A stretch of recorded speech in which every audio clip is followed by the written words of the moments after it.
لیکن زیادہ مہنگی نہ لینا۔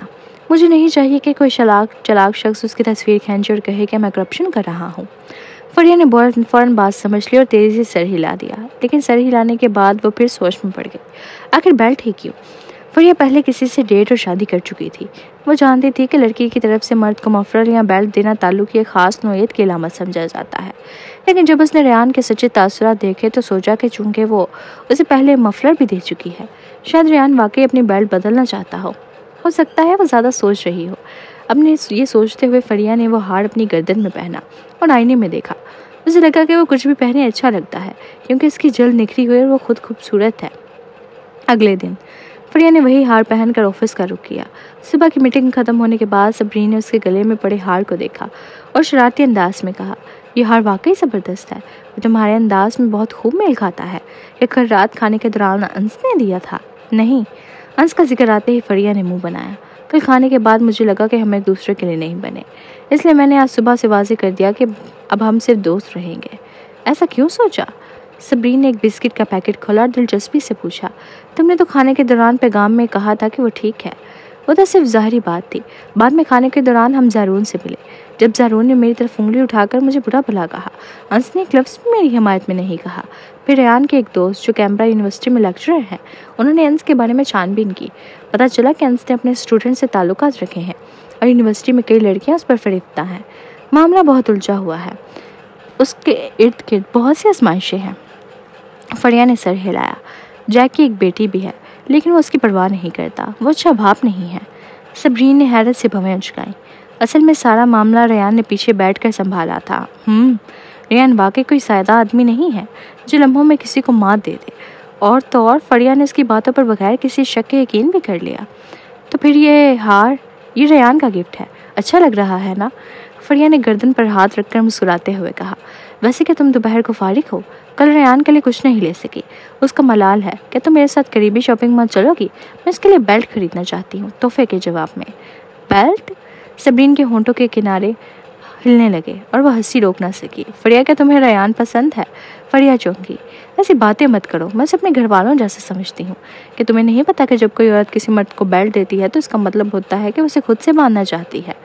صبرین نے بے بسی سے کہا کہ تم تھوڑا سا صاف سوچ نہیں سکتی؟ وہ خود چاہتا تھا کہ میں اسے بیلٹ دوں کیونکہ اس کی بیلٹ اچھی نہیں ہے۔ فریہ نے صبرین کو آنکھیں دکھاتے ہوئے کہا۔ صبرین نے بھویں چڑھائیں۔ بات تو بالکل واضح تھی، مگر اسے یقین نہیں آ رہا تھا کہ فریہ کو کچھ بھی محسوس نہیں ہوا۔ کیا وہ تمہیں کوئی اشارہ دے رہا ہے؟ تم حد سے زیادہ سوچ رہی ہو، ہمارا رشتہ بالکل صاف۔ اور پھر وہ، فریہ کی آواز رک گئی۔ وہ یہ نہیں کہہ سکتی تھی کہ وہ ریان کو مرد پسند ہے، وہ مجھے اپنی بہن جیسا سمجھتا ہے، میں نے تو اسے کچھ دن پہلے ایک مفرل بھی دیا تھا۔ صبرین کو کچھ سمجھ نہیں آ رہا تھا کہ کیا کرے۔ ریان اور فریہ دونوں ایک رویہ حد سے زیادہ قریبی تھا، مگر فریہ کو کچھ بھی اندازہ نہیں ہو رہا تھا۔ صبرین کو سمجھ نہیں آ رہی تھی کہ ریان بہت چلاک ہے یا فریہ بے خبر۔ ٹھیک ہے، میں تمہارے ساتھ دوپہر کو شاپنگ پر چلوں گی۔ مردوں کے لیے بیلٹ خریدنا زیادہ مشکل کام نہیں تھا، اور فریہ نے خود ہی اس کی قیمت ادا کی۔ جب وہ رات کو زاڑیا کو باغ میں ٹہلانے لے گئی تو وہ راستے میں ریان کے گھر چلی گئی۔ ریان ابھی واپس آیا تھا۔ وہ فرش سے چھت تک کی کھڑکی کے سامنے کھڑا ہوا کر کسی سنجیدہ معاملے پر فون پر بات کر رہا تھا۔ فریہ کو دیکھ کر اس نے فون بند کر دیا۔ یہ بیلٹ میری طرف سے تمہارے لیے تحفہ ہے، ایک نظر دیکھ لو۔ فریہ نے شاپنگ بیگ اس کے ہاتھ میں دیا۔ ریان کی آنکھوں میں چمک آ گئی۔ اس نے فوراً بیگ کھولا۔ بیلٹ بھورے رنگ کی تھی جس پر پرانی طرز کی جھلک تھی۔ چلو پہن کر دکھاتا ہوں۔ پھر اس نے اپنا کوٹ اتارا اور اندر کی شرٹ ظاہر ہوئی۔ اس نے جلدی سے پرانی بیلٹ کھولی اور نئی بیلٹ پہن لی۔ جب ریان نے بیلٹ پہنی تو فریہ کی نظر اس کی کمر پر گئی۔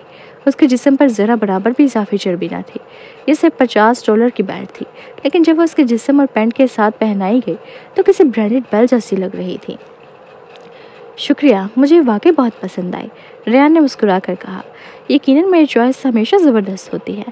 فریہ بھی خوش ہوئی۔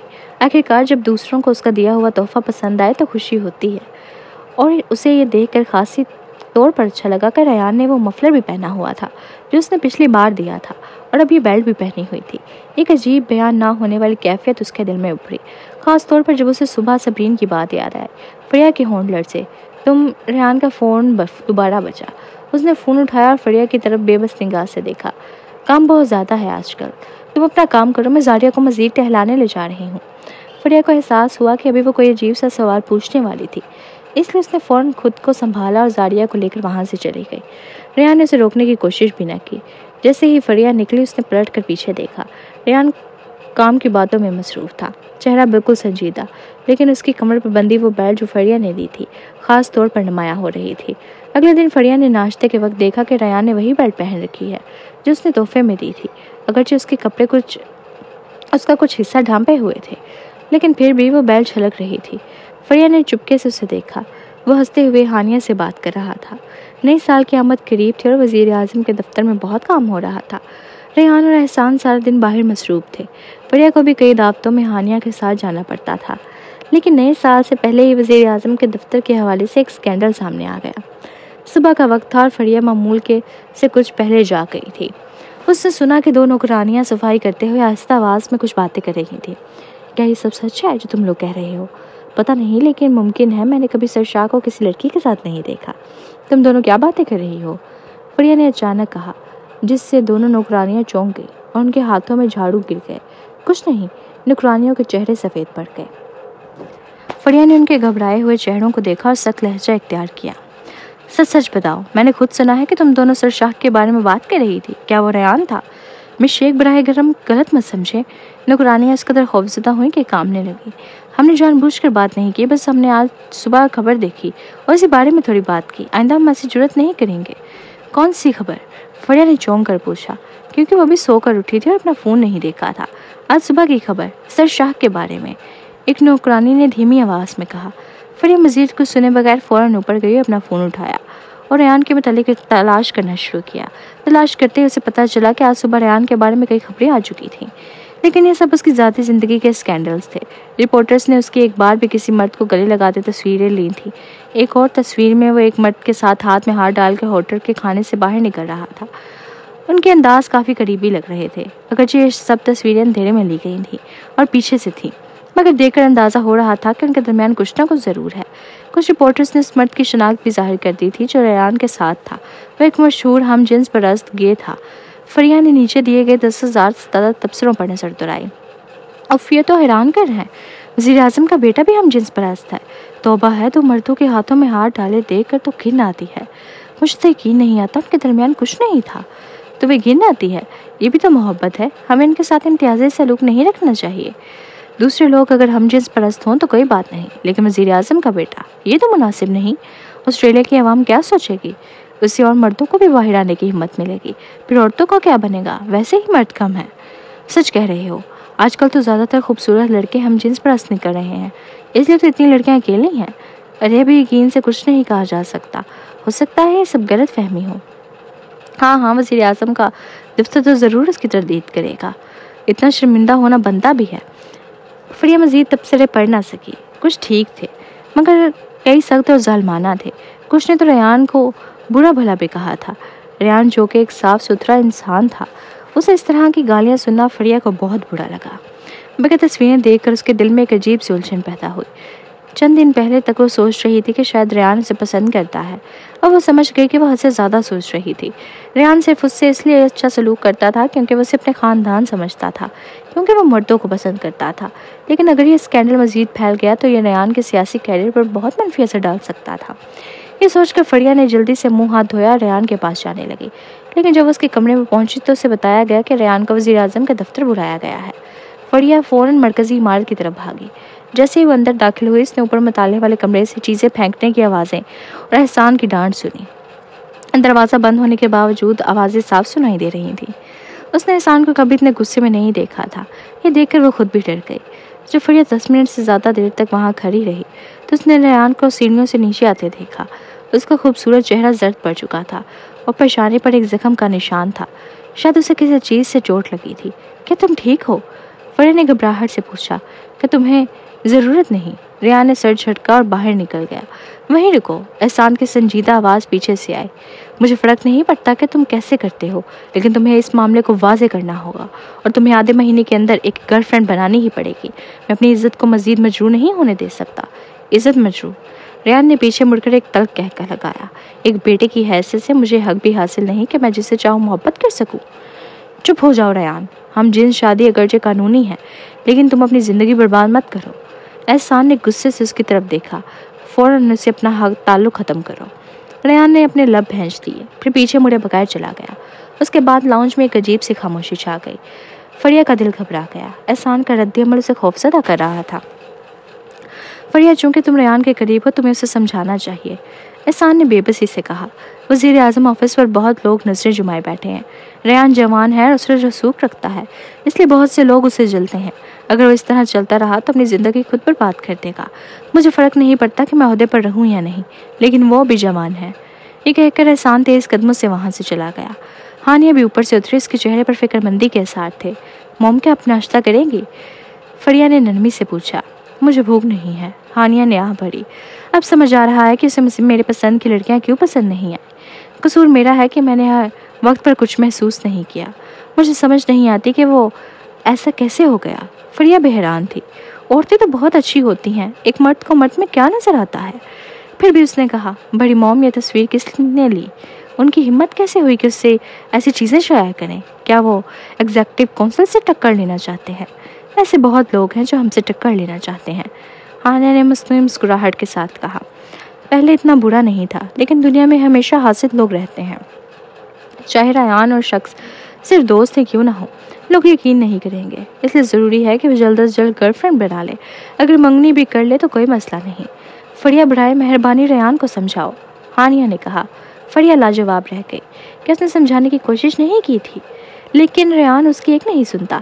1 گھنٹے سے بھی کم وقت میں ریان ایک ہمجنس پرست ہونے کی خبر کو دبا دیا گیا۔ ایگزیکٹو کونسل نے باقاعدہ وضاحت جاری کی کہ ریان اور وہ شخص صرف دوست ہیں۔ جس دن تصویر لی گئی اس دن ریان نے زیادہ شراب پی لی تھی اور چلنے کے قابل نہیں تھا، اس لیے اس کے دوست نے سہارا دیا۔ پھر بھی بہت سے لوگ اس وضاحت پر یقین نہیں کر رہے تھے، لیکن PR ٹیم نے ان تمام تبصروں کو ہٹا دیا جن میں وضاحت پر سوال اٹھائے گئے تھے۔ 1 دن کے اندر اندر یہ معاملہ آہستہ آہستہ دب گیا۔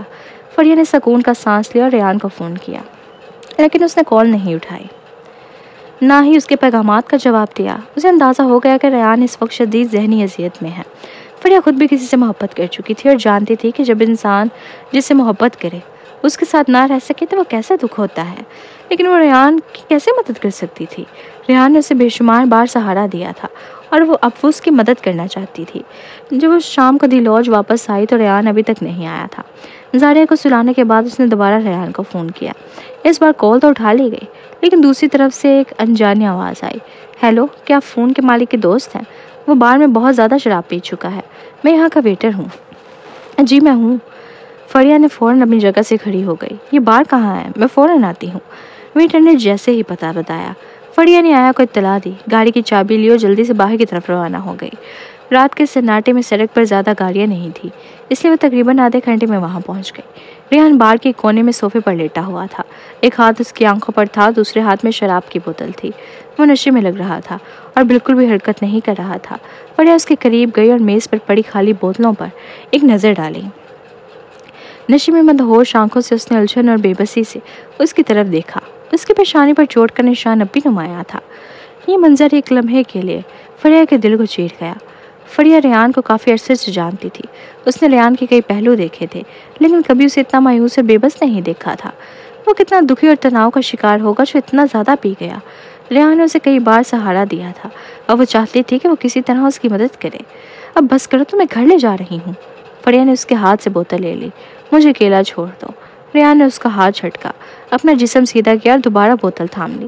فریہ نے فوراً اس کا بازو پکڑا اور زبردستی کھینچنے لگی۔ چلو گھر چلتے ہیں۔ ریحان لڑکھڑاتا ہوا کھڑا ہوا، لیکن قدم جمے نہیں اور فریہ پڑا گیا۔ فریہ نے اس کی کمر میں ہاتھ ڈال کر سنبھالا، 2 قدم پیچھے ہٹی تو دونوں کا توازن بحال ہوا۔ اس نے گہری سانس لیا اور اسی لمحے ریحان نے اپنا ہاتھ بڑھا کر اس کا گلے لگا لیا۔ فریہ کچھ لمحے کے لیے چونک گئی، لیکن اس کے بعد فطری طور پر اس کی پیٹھ تھپ تھپانے لگی۔ وہ زور سے بولی، مجھے پتا ہے تم بہت پریشان ہو، لیکن شراب پینا کسی مسئلے کا حل نہیں ہے۔